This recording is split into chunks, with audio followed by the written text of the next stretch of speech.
เลยระวังทุกคนเด้อโดยเลยไปเลยไปขี่ไปแล้วน้องเด้ไปน้องไปเลยไปลงไปอย่างนั้นไปหาเราอย่างท่านั้นเชียวมาไปน้องไปเลยไป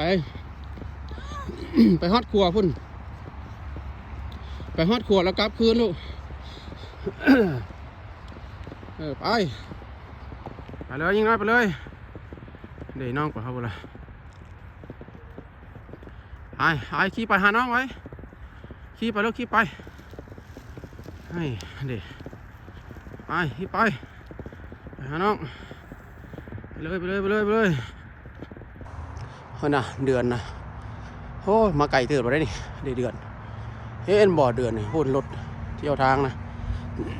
เดี๋ยวสายน้อยยิงน้อยทายอย่างเตรียมแล้วนี่เด้อเตรียมกลับแล้วนี่มาฮอตพี่ละฮอตครัวแล้วไว้เบิ่งข้ามไปครัวหน่อยนึงไอ้ขี้ข้ามไปครัวหน่อยนึงขี้ข้ามไปบริดจ์ข้ามครัวมึงเด้อโอ้ยพวกนี้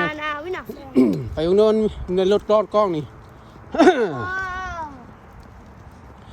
นี่จื้อว่าพ่อพายตัวนึงมาอย่างน้อยแล้วพ่อรถพาลงนี่